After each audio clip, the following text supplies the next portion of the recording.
Welcome back to Mountaineer Rants. I'm Terry. This is Paul, and this is not one of our favorite episodes after last Thursday night. The good, the bad, and the ugly. Yeah, This was the ugly. This was pretty ugly, and it kind of sucked really because I thought mid part of that game there was one section that said we're cooked, we're done, and then we came back, and then but anyway, you all know if you're watching, you probably know what happened already. So. But well, anyway, if you didn't, the Mountaineers lost the game 41-39. Yeah.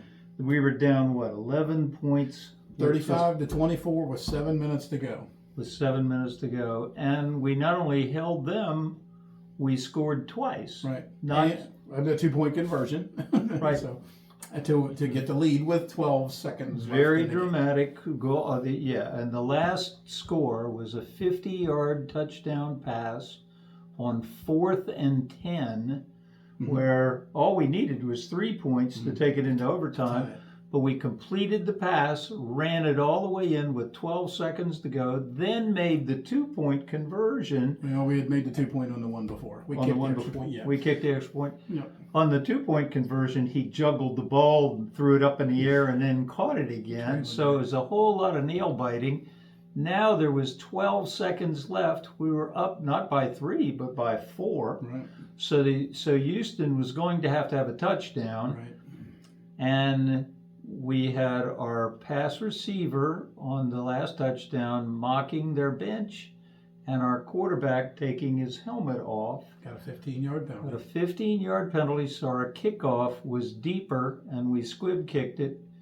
They, with 12 seconds to go, threw a quick pass to the sidelines, and with 3 seconds to go, at about 45, 50 yards out. Is what it was. Officially 49. They were on our 49-yard line. And he threw it from about his 46, 47. But we tried to rush. They were holding us big time. We only rushed 3 people and had 1 spy. But their quarterback threw a Hail Mary to the end zone. Our people knocked it up in the air. Hershey McLaurin. Their guy caught it, so they won the ball game. We never even had the extra point on that. The place went crazy. 3 seconds to go, they won the ball game. It's the kind of thing that makes you want to open a vein. It was bad. I thought we were in really big trouble when we were down 11 and they had the ball. But we did stop them and get it back. And it was one of these games that's emotional because you think you're cooked. Then we come back and we score. And we get the 2. And I was like, well, we're only down 3. If we can stop them one more time, we can kick a field goal, go into overtime. Not only then we get the 4th down. It's like, oh, man, the 3rd down pass he threw was knocked down. I was like, okay, I don't know that we're even going to get this 4th down. It's because then the game's right. You had to get a first down or the game was over. And he hits Clement and he runs into the end zone. And it's all of a sudden now you think you've won the game. And no, they didn't bother to tackle him. He ran all the way into I thought their defensive secondary was. Well, Brown said it afterwards. Is that we had run that play several times in that game, and every time Green had thrown it to the outside guy to Devin Carter, or he threw to the this time he waited a little bit, and Clement came across the middle, and there was nobody home. In fact, if you see it on the replay, if you watch it, the safety was heading towards the outside receiver when Clement caught the ball, and there was nobody there. That one guy tried to come up, he waved at him, but he wasn't going to tackle him. Clement was determined to get in the end zone. So they didn't have a very good secondary. No, they didn't have very good defense, but their defensive line beat our butts. We scored 22 points in the 4th quarter, and we did it by passing, and that was one of the high points. But you have to temper that a little bit because their defensive secondary was weak. By all rights, we should have won that game. We had the ball a whole lot longer. They should have won the game. We're the better team. Well, statistically, we had the ball longer. But we did turn it over. We turned it over in the end zone once. We had penalties that we hadn't been doing. We threw in that clinker game, and the margin is not so great that we can play not such a good game. Let's talk about that, because everything I said last week in predicting this game, I stand by. And if they played again tomorrow, I would say the same thing. Agreed. West Virginia, if they played like they did in their first 5 games, is 2 scores better than Houston. Oh, I agree with you. Here's what's funny but about we did that. We didn't play anything like the first 5 games. The first 5 games were Neil Brown type teams. Lack of penalties, lack of turnovers, very disciplined, not much scoring because we weren't throwing the ball much. Right. A good solid run and very good defense. We came into this game and our special teams played well. Yeah. We came into this game. We didn't do any of that. None of that. We didn't do any of that. Even the lack of offense, we had offense in this game. That wasn't something we'd done before. Nobody picked that. Mm-hmm. Nobody would have guessed there was going to be this many points scored. No. Our special teams went to hell, and partly because Houston has pretty good special teams, but we looked awful. Our defense went to hell.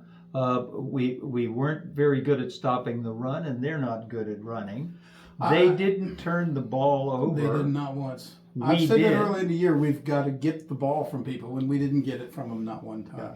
The most disappointing thing to me was the line of scrimmage. And again, maybe because I'm an old lineman, but we did not win the line of scrimmage. And going into that game, it looked like we had the advantage with our offensive line, even with 2 backups against their defensive line. And we certainly thought our defensive line was better than their offensive line. But it just didn't show that out. It didn't play that way because we didn't play our best game. And well, these are even with as bad as we played, I'm going to go back and none of that stuff happened. Forgive me. All of that stuff that happened with the penalties, with the turnovers, with the bad line play, with the secondary not playing well, with the special teams not playing well, we still were in a position to win that game. In fact, we had that game won except for a lucky Hail Mary. So I give them credit for that. But Houston deserved to probably win the game. They played harder. Houston should have won that game. I mean, we could have won, but we didn't play like we should have. But that's not to say Houston's the better team. I don't think so at all. And let me go ahead and rant about some of these things. Our defense was bad. It allowed 41 points and 4 touchdown passes. And it was worse than that because at least 3 of those touchdown passes, our defensive secondary was nowhere near the receiver. Yeah. Nowhere near. They were 2 yards behind, chasing him like a dog chases a mail truck. One of my heroes, Beanie, took the night off. I don't know that they went towards him very often, but you're right. He wasn't involved in the game. He wasn't. Koba, he didn't do bad, but he didn't excel. Sean Martin really wasn't in on the Bartlett. Bartlett was good early and then kind of disappeared. You go back to our last one, we said Donovan Smith is a pretty good athlete and a pretty good quarterback, but he didn't miss a pass. He didn't throw an incomplete pass in the second half. I'll give Houston, they played an excellent game, minus the penalties and the weak defense, which is a Dana tradition. Yeah. They had no turnovers. They had great special teams. They had good passes. They were wide open. The one that really killed me, it was 3rd and 20. Yeah. And our defense was in a zone. Yeah. We rushed just a couple, and they completed a 20-yard pass. And he was wide open. Not just open, but wide open down the field. Now, if you're not going to put pressure on the quarterback, if you're going to give him all day, it means you've got enough people back to cover the receivers. And if you're playing that bad a defense, you're not going to win ball games. It's the kind of defense that reminded me of last year. The secondary was awful. The secondary like that, I would have thought, would have gotten creamed by Texas Tech. Oh, TCU. I'm surprised. We played that way against TCU. They'd have put 45 points up. Yeah, you're right. They didn't play that way. They threw in a clinker. We played our worst game of the season right there. Well, and still had the chance to win it. We did defensively. We played our worst game. Offensively, we had 546 total yards. We had 39 points, including a 4th down pass for 50 yards with 12 seconds to play. We don't play like that.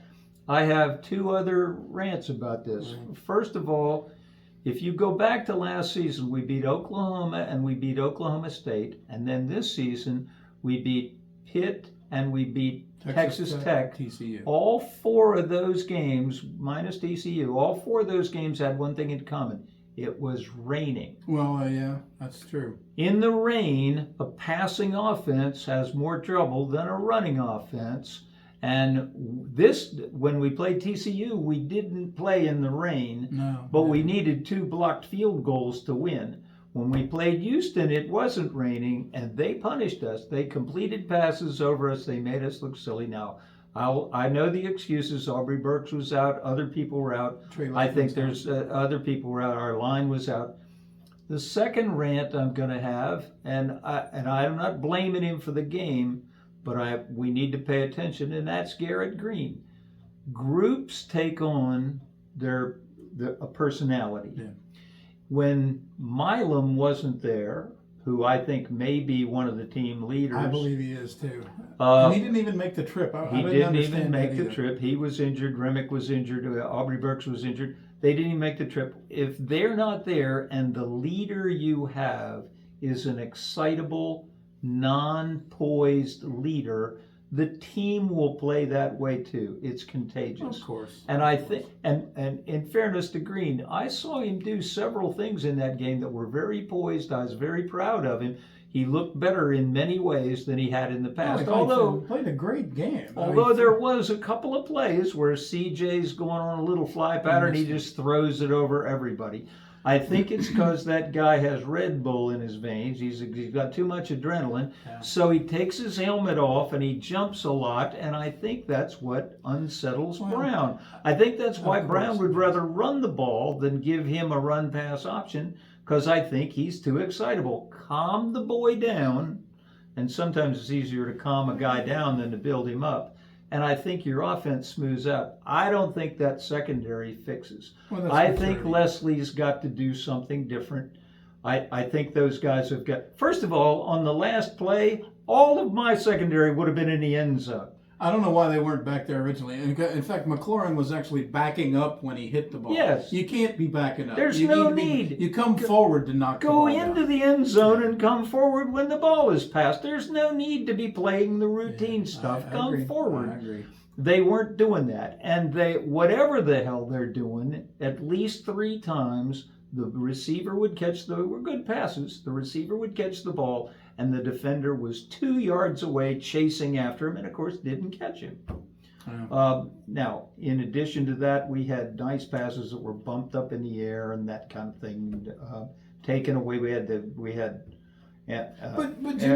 a touchdown where our receiver boots the ball up in the Green air. Put it perfectly in Jalen Anderson's hands. Jalen Anderson goes to the corner. Green drops it into his hand. Anderson bobbles it. It goes up in the air. They take it. Instead of it being 7 points, it's a touchback. So, what are you saying? What happened? We played their football game. Right. We played their up and down the field 7-on-7 game. Right. We didn't control the ball. We didn't smash them at the line of scrimmage. We didn't punch. We had the ball a lot more plays than they did, but we didn't win on the line of scrimmage. That's how we have to win. We're not going to beat you at your game. We're not that good. We played a We Dana didn't game. make them play our game. Exactly. We played a their Dana game. And they played a Dana game. Both had bad defensive secondaries. Neither could rush. Right. They had better special teams, and they didn't make a turnover. That was the damn difference. Yeah. We played a Dana game. And even at that, we had the game in the bag. Even at that. Except for the Hail Mary. Maybe in a way, it's good that we lost the game, because if they don't get that Hail Mary, they come back into Morgantown. Look how good we are. And we think we're playing Dana ball. Right. We think we're going to pass all over the field. And let me tell you something. We can't against a good defensive secondary. Now, coming up, we've got Oklahoma State. They don't have a great defensive secondary, but it's damn sure better than Houston. Houston's defense is awful. We should have put 39 points up on Houston running the ball. Yeah. They don't stop anybody, they don't have much offense in previous games. I'll give them this, though. They played over their heads. It's like Dana said, they played 4 quarters. Yeah. They didn't turn the ball. They didn't have a lot of penalties. They didn't make a lot of mistakes. I will make one other rant, and that is the referees were wildly inconsistent. Yeah. I don't blame the game on them. No, I don't think they beat us. I don't think they had it in for us. But I've never seen a game when so many flags were thrown, and then they pick them up and talk and say, there's no penalty. Nothing. What the hell? I don't. At least twice, maybe 3 times. I saw that, and I'm like, I've never seen that before. There's no penalty, but they didn't even explain it. Sometimes they'll say, okay, there's no penalty for ineligible downfield because it was tipped. Yeah, there's no penalty. They didn't say that. They just said there's no penalty on the play. It wasn't. It was a backwards pass, so he said so. It wasn't a. Those kinds of things, you might have thrown the flag. That's not a big deal. Right. Instead, I think those were holding calls, and they just changed their mind on it. Yeah, believe so. There was something that they talked them out of calling it. But again, that's not why we lost. I'm never going to sit and complain about a referee losing the game. But they were complaining about the referee not losing the game. Okay, not about the outcome, but they were bad. They were poor. They were like, they looked the other way on blatant calls. Sometimes they missed, and then other times they called ticky-tack, and then other times they just picked it up. And I'm like, what are you doing? I think they called ticky-tack on false starts. We didn't have a lot of false starts. That's pretty good. But we also got called on pass interference at least 2, maybe 3 times, and we were interfering because we can't cover, because we don't. Those guys are athletes. Maybe let me be even colder. We're getting other people's leftovers. Koba was playing for Syracuse and wasn't going to start. He's playing for us. He's actually developed. He's a good player. Beanie was at Minnesota. He came to us. He's a grad transfer, so I don't know. But he wasn't going to get a lot of playing time there. So we're trying to win games with the people that couldn't make it in other teams. Even Carter, Hershey McLaurin, even Devin Carter, Wilson, who's our go-to guy as a receiver. He wasn't going to get much playing time. He wasn't going to get much passing at North Carolina. He came up here. Cole Taylor, the tight end, is another transfer. Taylor, well, at least that's Cole Taylor was behind a very good player when he came to us. Well, that's true, but it's college football now. But I understand your point. I didn't know how bad Devin was in running after the catch because I hadn't seen him catch it very often up till it. But so early on, he irritated me, but I thought he made some pretty nice catches later on. And I thought he caught 5 of 11 passes for 116 yards. But let's talk about some of that. How many we catch versus how many they catch. Carter caught 5 of 11. Taylor caught 5 of 8. Clement 2 for 3. Traylon Ray 3 for 4. Horton 1 for 2. Fox for 1 for 1. Johnson for them caught 4 of 4.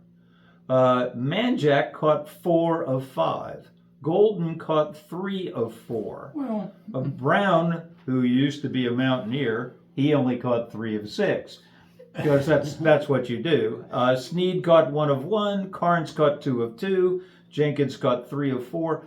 Their completion rate was much better than ours. But when your quarterback doesn't throw incomplete passes, I mean, my goodness, the dude, what was he in the game? Oh, I'm not blaming the receivers. I'm just saying that's the connection with when our best passer missed 6 out of 11 passes. He was 21 for 27. Okay, he didn't throw an incomplete pass to Donovan Smith. He didn't throw an incomplete pass, and you know why? You're talking about Green was 21? No, I'm talking about Donovan Smith. Okay. And you talk about their receivers catching all those passes. The reason is because he didn't throw incomplete passes. They were wide open. Well, that's my point. He was 21 of 27. Yeah. He had less yards. He only had 253 yards than we did, but he had 4 touchdown passes. Right. Now, one of the reasons is our defenders don't cover. Theirs do. That's why Devin Carter only caught 5 out of the 11 passes that were thrown to him. That's why Taylor only caught 5 of the 8 passes that were thrown to him. That we catch fewer of the passes because we're playing against people that can cover. They catch more because our guys don't cover. And that's our weakness, and it's going to be our weakness the rest of the year. If we go back to playing like we did last year, the preseason prediction of finishing 14th is still in play. But let me tell you why none of the quarterbacks before this game had such good games, other than Drew Allar from Penn State. It's because we were in their face. Drew Allar, we weren't. We played defense. Drew Allar, we weren't, and he burned us up. He ran us up. Donovan Smith, we didn't hit him. We hit him early on a couple of times, but he didn't. He could drip a coffee back there. He had time to throw and look. Any college quarterback that has time, and Garrett Green had time to throw. That's why he had such a great game. Leslie in our defense believes in fewer pressures and more people back. Well, he did that game. And he knows that because he knows our guys aren't very good. But in TCU and in Texas Tech and Pittsburgh, we were all in the faces of the quarterback. And we shook them broke the Texas Tech quarterback got hurt. We got after the second one. He was scared. Morris from TCU was running scared. We had him boxed in. And so when there's big guys coming at you, you don't throw the ball as well. We didn't have big guys coming at Donovan Smith. We also stopped running games better by stopping them cold at the line. And this is a weak running game. team, and we didn't do that. So you're making my point. It's the line play. We took the game off. It was the lines, and we're not that much better than the other teams. That if we don't play our best, that we can't win. Our offensive line and our defensive line, and that's why we lost the game. We can't win, but we're not the better team. We have to play at 100%. We'd have to get breaks, and we didn't get any of that. We have to play at 100%. We can't play at 80%. And that's the other thing. If you play against a team that doesn't beat themselves, you need to play better than what you did in this game. Now, if we play in the future like we did in the first 5 games, this is a pretty good Mountaineer squad. They're very capable. If we play like we did against Houston, we may hang around for some, but we may be hard pressed to get 7 or 8 wins. I agree. And here's the real question: how does the team take this? I know Garrett Green was very contrite. He apologized 100 times in his post-game interview. I don't want to beat him up for the penalty. It was a dumb penalty, but he didn't lose the game for us. We lost the game from top to bottom. Injuries contributed as well. Remember, Garrett Green's a former baseball player, so baseball players, they fail a lot, and they understand, and they learn, and that's how they get better. So that's what I'll say from that. As a baseball player, you can't freak when you play baseball. I understand. You can't bat as really football. As a linebacker, you can freak. You have to keep the emotions in check in football, in baseball, in football, but he's not real good at that. He's learning. He's got to mature. I think he's getting better, and I predicted that he could have a breakout. And Brown predicted he could have a breakout game. Yeah. He has the skills. He can deliver the ball. He can see the field. He seems more relaxed. Yeah. He just needs to take a chill pill. Well, it hurt. I tell you what, it hurt, man. And you heard the scream at the beginning. I mean, the immigrant song's got nothing on us, because I went from losing for sure to thought we had it won to losing. I was sick for a day. Here's the other part. A former Mountaineer named Brown caught 3 of 6 passes for 31 yards. A former Mountaineer named O'Loughlin caught 1 for 8 yards. A former Mountaineer named Mathis, he caught 1. He was 1 for 1. It was only 3 yards. Our own people beat us, and they're gloating now. I don't. We get used to next year in Morgantown. Yeah, come on up to Morgantown, Dana. You'll have a tough time. There won't be no ain't going to be no rematch. I'm going to say one thing. I said last week that I wanted the game in the hands of the defense, because I thought it was going to come right down to it, and boy, was I wrong. As it turns out, that we played their game, and it was much more likely to win that game in the hands of our offense. You were only making the prediction based on what you'd seen before. We had no idea a different team was going to show up. Yeah. Jekyll and Hyde, schizophrenic. I mean, if this team that played against Houston would have lost to Texas Tech, would have lost to TCU, and probably would have lost to Pitt. Probably. I don't know. Pittsburgh's pretty bad. Although they did beat Louisville, but they did it with a different quarterback. They're the only team that on our schedule that's knocked off a top 10 team. Yeah, Louisville's 14, I think. Was it top 15? Okay. Yeah. Well, Penn State after this week, because Penn State plays Ohio State, so the whole world's going to revolve around that. Right. And by the way, Pitt still sucks. Pitt sucks. Yeah, no doubt about that. We'll see you next time. Thanks for watching. We're going to preview Houston in our next one. I said preview Houston. Do you realize that? We're going to preview Oklahoma State. You really got to get that right. See, Houston's the one we just. I know. I'm still not over the daggone thing. It's a good thing you're pretty. Yeah.